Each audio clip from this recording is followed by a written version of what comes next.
Alice, are you there? I need to talk to you about your father's funeral next month. Will you be there? Hey, Gertrude. Yeah, of course I will. A bunch of our relatives will be there too, right? I haven't even met some of the people on my dad's side. Seems like it's gonna get busy. He sure was, love. Let me know if there's anything I can help you with. You know, organization, planning, invites, that kind of thing. Anything you can help me with? Sorry, Alice, but I don't think there's anything someone in your predicament could help me with. Don't worry about me. I'm happy for you to just sit around and do nothing. You're hardly the most mobile person in the world with that unfortunate leg of yours, are you, dear? No, it's not that bad, really. I know it might look like I struggle a lot, but other than running, I can still do pretty much anything. Oh dear, what a shame. It seems as though trying to soften the blow by giving you a gentle hint wasn't a good idea, so I'll just say it. I don't need our relatives thinking I'm so incapable I need to enlist the help of a cripple, thank you very much. If you do insist on coming, make sure you sit quietly and don't get in my way. Oh, I'm sorry, Gertrude. I understand. The fact that my son married a cripple in the first place is embarrassing enough. Without me being seen to be reliant on you to carry out basic tasks. What in heavens was he thinking? Telling people you exist is uncomfortable enough. I hardly feel like parading you around in front of everyone. I hope you don't think I've acknowledged you as my daughter, because most certainly I haven't. My Sam was adamant he only had eyes for you, and that your disability made no difference to him. That boy's so damn stubborn I knew resilience was futile, which is why I begrudgingly accepted it. Right, I see.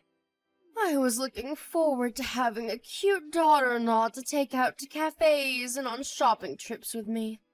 I had such high hopes. What an astronomical disappointment you turned out to be. I would have never believed in a million years he'd choose to spend the rest of his life with damaged goods like you. He must be atoning for some seriously evil deeds in a past life. That's the only explanation that makes sense to me. Gertrude, please. Why do you have to speak to me like this? Sam's the kindest man I've ever met. Besides, it's not like we fell for each other because of our looks in the first place. I fell in love with your son because of who he is deep down, just like he did with me. Just because one of my legs doesn't work makes no difference to him. I don't need you to tell me how kind Sam is. I'm his mother, for heaven's sake. Let's face it, he'd have to be a saint to choose a useless good-for-nothing like you. Gertrude, I love your son, and I'll do whatever it takes to win your approval. I want you to know that I'd do anything for him, and to rest assured that he's in good hands with me. What good could a malformed cripple who's so totally reliant on others she can barely tie her own shoelaces possibly do for my son? I do wish you wouldn't talk such nonsense, dear. I can't claim to have any idea what you're like getting around the house, but I've seen you many a time using crutches and a wheelchair outside. Right. So, what? So you have the mobility of a 97-year-old, and you have the gall to claim I should rest assured that my son can rely on you? What would you do if he couldn't work for some reason? What would you do if he lost his job? I'd help out with the family finances for as long as he needed me to. Of course I would. I freelance from home, so my lack of mobility doesn't mean I don't bring in any money. And even while I may technically be disabled, beyond the occasional, very minor inconvenience, it doesn't cause me any problems in day-to-day life. It's precisely because I find that so hard to believe that I'm worried, my dear. But I suppose worrying won't get me anywhere. We have to face the facts. Worrying won't make your legs work again. I'm sorry. Did I ask you to apologize? No, I did not. Ah, yes, that reminds me. There was a favor I wanted to ask of you. Oh, really? What is it? I'd love to help out. I wanted you to get rid of all of the weeds in my yard before your father's funeral. Got it. No problem. I'm pretty sure I recall you having an electric mower, right? I'll have it done in a jiffy with that. Unacceptable! Do you know how weeds work, my dear? Let me tell you about weeds. Much like how you've got your claws buried in my son's heart, weeds take root deep within the soil. I want you to pull every last one of them up, roots and all. The electric mower simply isn't going to cut it. You have to do it by hand. Oh, wait a second. Will that be difficult for you, with being a cripple and all?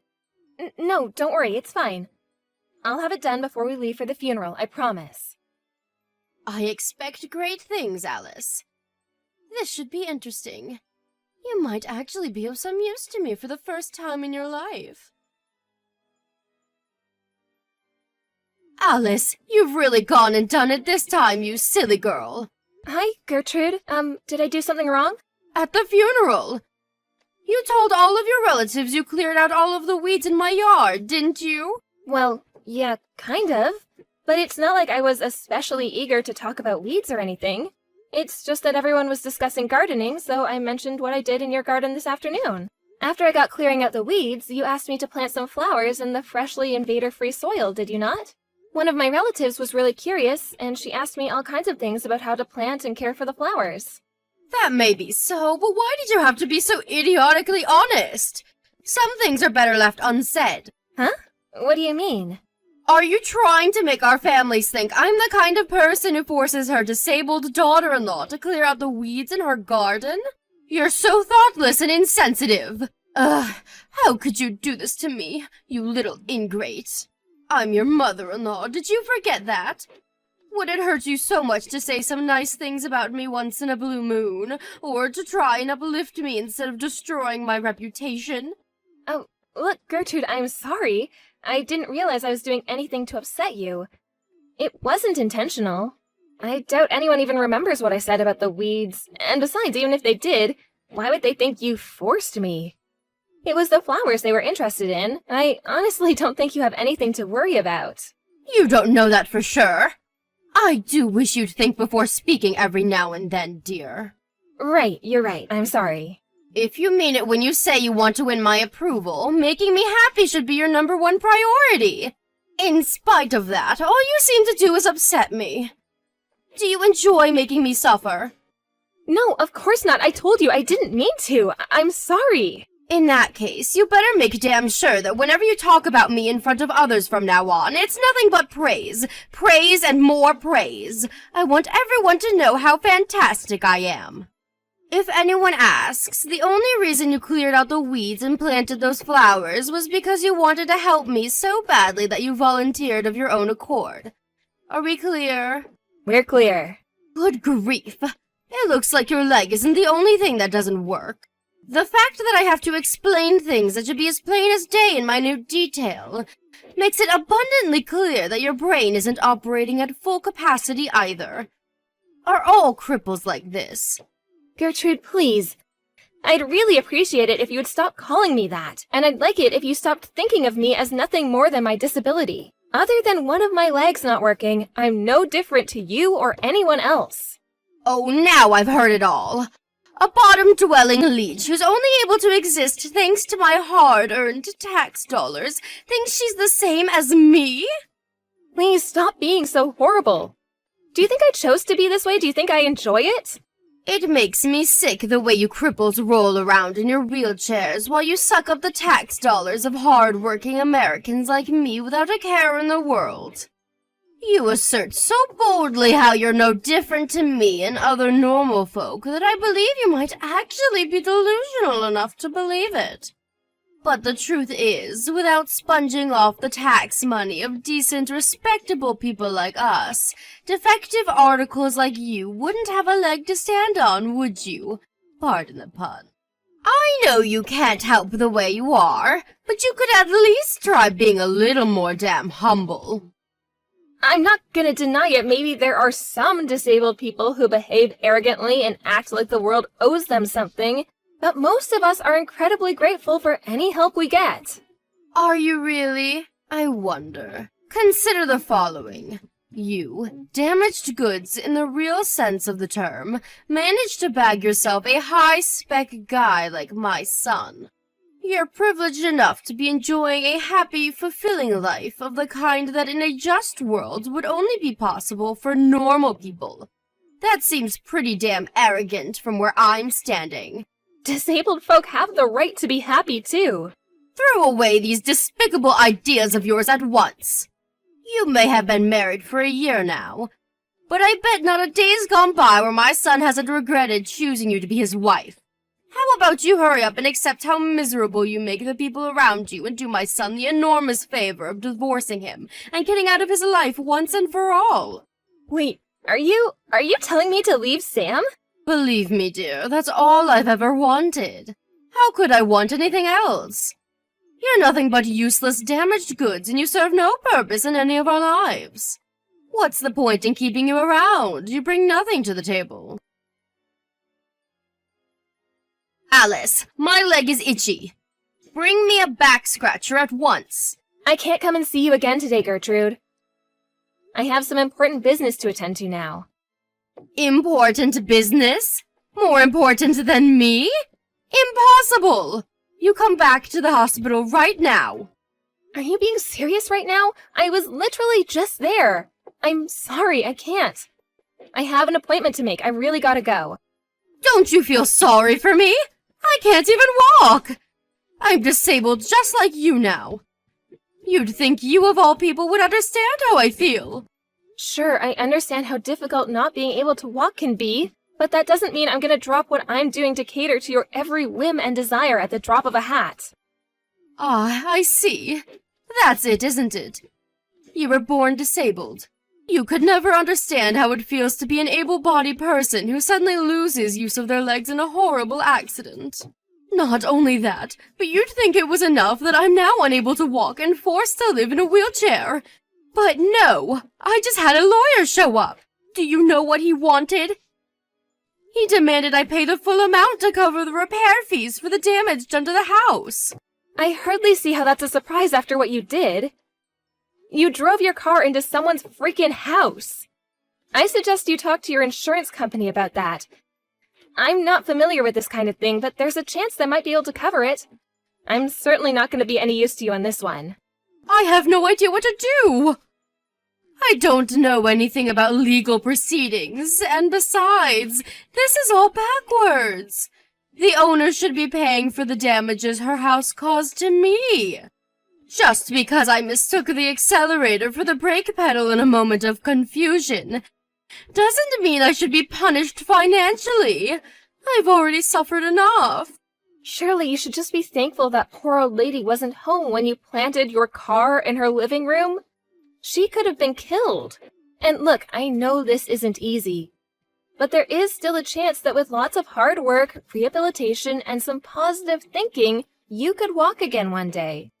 Maybe so, but there's no telling how long that could take. I was supposed to be going on a girls' holiday with my friends next month. There's no way I'll be going now. What did I ever do to deserve this? Life is cruel.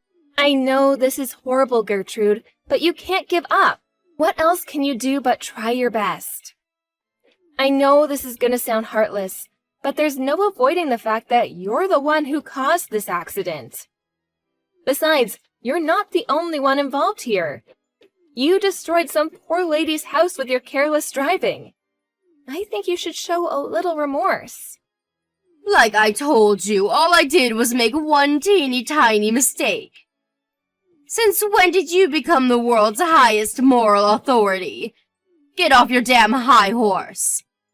You don't seem to have any idea how much worse this could have been if that lady had happened to be home when you plowed through her house. You shut your goddamn mouth! I can't live like this. I've had enough already. I want to go home. Hospital food is so disgusting it makes me want to vomit, and they even decide when I go to bed. I can't take it anymore. This is not where I'm supposed to be. You're getting discharged next month, right? That's right.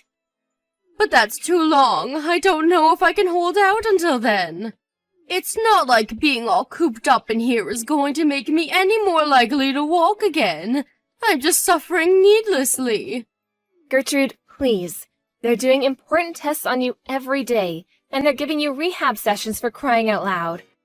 It might not be nice, but it's a necessary step in your recovery, and also for getting out of there. Please do your best. We believe in you. Oh, that reminds me. I wanted to talk to you about what happens after I get discharged from this god-forsaken hellhole. I've decided I'm going to live with you and Sam. Huh? Don't act so surprised. I live in a wheelchair now, you know. How am I supposed to get by without anyone to look after me? There are tons of people in wheelchairs who live alone. Sure, things will undoubtedly be difficult at first, and we'll be around to help you while you get used to everything. Wait a second. You're not trying to tell me I can't live with you, are you?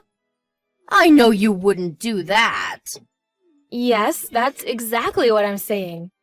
I'm sorry, but you can't live with us. It's impossible. Why not? I'm Sam's mother. We're family. I know that. But Sam has no intention of letting you move in with us either. You're lying. There's no way my lovely, kind, caring Sam would let his own mother down in her hour of need. He's not like you. Oh, Gertrude, I'm really sorry to have to bring this up at a time like this. But you've been horrible to me ever since we met. Me? Horrible to you? What in heaven's name are you talking about, young lady? I have no recollection of doing any such thing. You make fun of me for being disabled? You do nothing but insult, demean, and belittle me at every opportunity. You probably treat your garbage better than you do me. All I've ever done is tell the truth. Whether you think something is true or not gives you no right to abuse me. I did my best to build some kind of positive relationship with you because you're Sam's mom and I wanted us all to get along. I wanted to win your approval so badly that I held my tongue and tolerated everything you said to me in the hopes that one day you'd finally give me a chance. But Sam told me I shouldn't keep putting up with it. And you know what? He's right.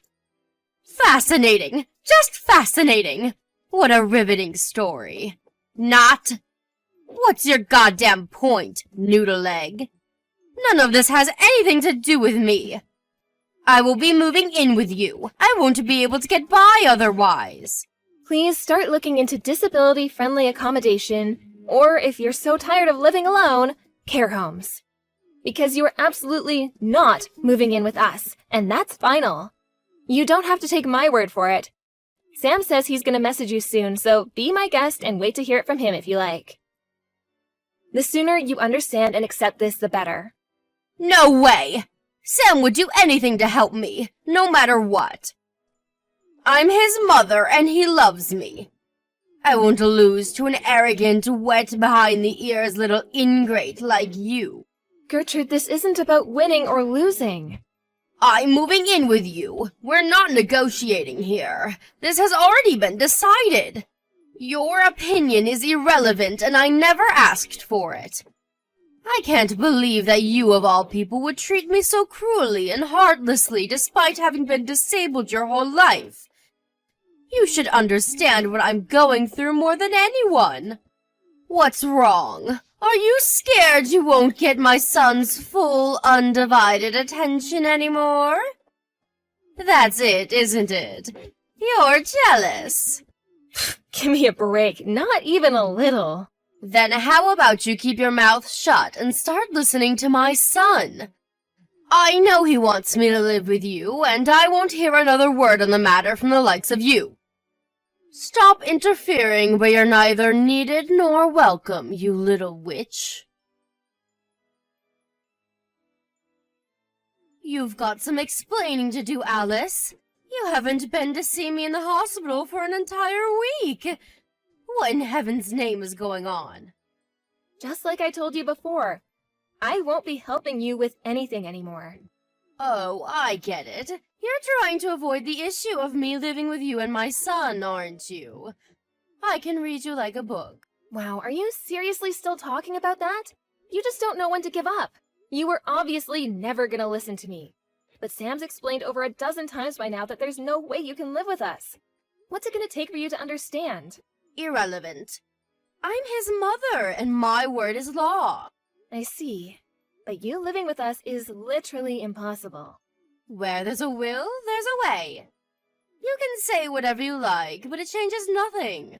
I will absolutely, 100%, indubitably, definitely, surely, certainly, unequivocally be moving in with you. I've already hired a moving company to have my things dropped off at your house. The wheels are in motion and there are no brakes on this train. As things stand, the plan is to arrive there sometime during the beginning of next month. You should be grateful. This is an opportunity to be of some use to someone. Maybe if you're lucky, the day will finally come where I no longer think of you as useless damaged goods. Didn't you always used to go on about how desperate you were to win my approval? Well, this is your chance to prove you've got what it takes. You're already making preparations to move in with us? Wait a sec. You mean you're moving abroad with us? Huh? Abroad? Yep. Me and Sam moved to the UK last week. That's why we can't visit you in the hospital anymore. Wait a sec. What? The UK? This is the first I've heard of it. Right? That's because we didn't tell you. Why did you move to the UK? This makes no sense. Hold on a second. Is this something to do with Sam's work? Bingo! So we're gonna be away from the States for a little while. Damn, I can't imagine how awkward it's gonna be when the moving company guys arrive with all your stuff at the house that we no longer live in. How many times did I tell you moving in with us was impossible? I wasn't exaggerating or making excuses. I mean, it's literally, physically impossible. Maybe so, but you didn't tell me why, did you? This could have all been avoided if you just let me know. Ugh! Come home this instant!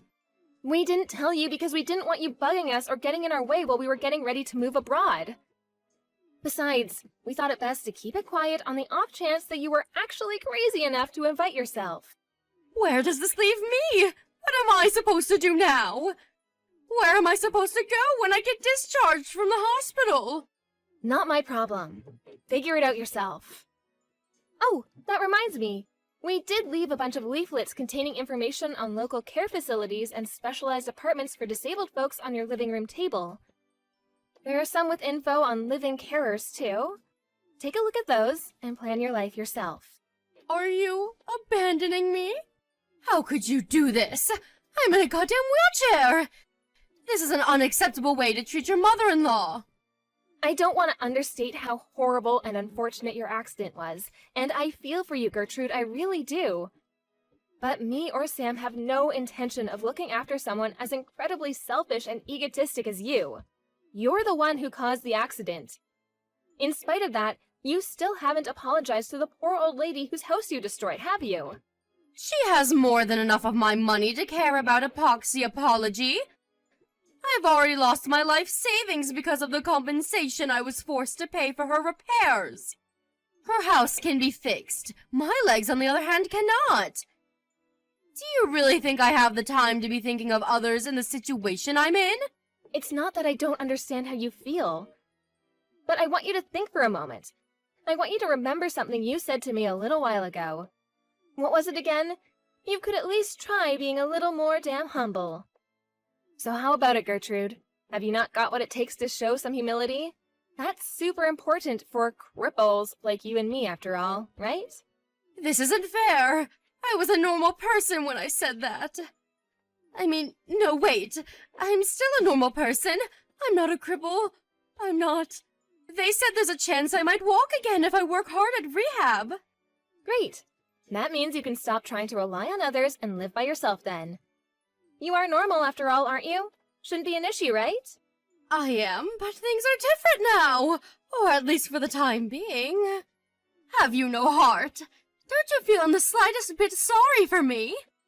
Your poor aged mother-in-law has to live in a wheelchair for heaven's sake. You have no idea how crushingly lonely it can be to live on your own at the best of times, let alone in this state. Have some sympathy. If you got enough fight left in you to be pestering me like this, I'm sure you'll be just fine. You know what astonishes me the most? that you actually think I'd help you after the way you abused and made fun of me for being disabled all this time. Surely you're joking. You have to be. No human being is this ridiculous. But I thought you wanted my approval. I thought I made this clear already, but any desire for your approval I may have had back then has completely disappeared. I'm blessed enough to have a kind, caring, loving husband who accepts me unconditionally for who I am, and that's all that matters. What more could I possibly want? Alice, listen to me. I'll accept you as my daughter-in-law and my son's wife if you let me move in with you. This is what you've been waiting for all this time, isn't it? I may have been a little inconsiderate towards you at times in the past, but I get it now. After losing use of my legs in the accident, I finally understand how you feel. I'll never do anything like that again. Won't you at least think about it? Pretty please? I will not. We could find a place with wheelchair accessibility in the UK, you know. I know the rest of the world isn't as advanced as America, but they should at least have ramps. You wouldn't happen to know anything about why I haven't been able to get through to Sam for the last few days, would you? Would you be a darling and pass on a message for me? I need you to ask him to consider flying me over to the UK to live with you both. I won't be doing that. But Alice, I'm begging you. I'm in a wheelchair and I'm begging you. What's the harm in passing on a message? Why won't you just hear me out here? You haven't heard me out even once ever since we met. Why should I suddenly be interested in anything you have to say? Alice, I'm so sorry. I've been a fool. I'm so sorry for the way I've treated you. My behavior was unacceptable. I feel horrible, dear. But I really am begging you here. I'm begging you with every last fiber of my being. Please. Please don't abandon your mother-in-law like this. Sam already made this clear, but apparently it didn't go in, so I'll tell you again. You're not the only human being on this planet, and you need to start living with some consideration for others for a change. The world owes you no favors, and you can't always get your own way. That's life, and the sooner you accept it, the better. I'm not saying I want my own way all the time. Besides, I obviously don't get it, do I? If I did, I wouldn't be alone and miserable in this wheelchair. This isn't my fault. There's no reason for me to speak to you as long as you're living in denial of what you've done. Have a nice life. Alice, wait. I'm begging you. Please just pass the message on to Sam. That's all I ask. You can hate me. You can curse me. You can think what you want of me, but please, please pass on the message. I'm sorry. I'm remorseful for the way I treated you. I'm sorry I ignored the way you felt for so long, and I'm sorry I ignored everything you and Sam said to me. There's nothing I can do for you. Surely that's not true. Sam thinks the world of you. Surely one word from you is all it would take for him to reconsider how he feels about me.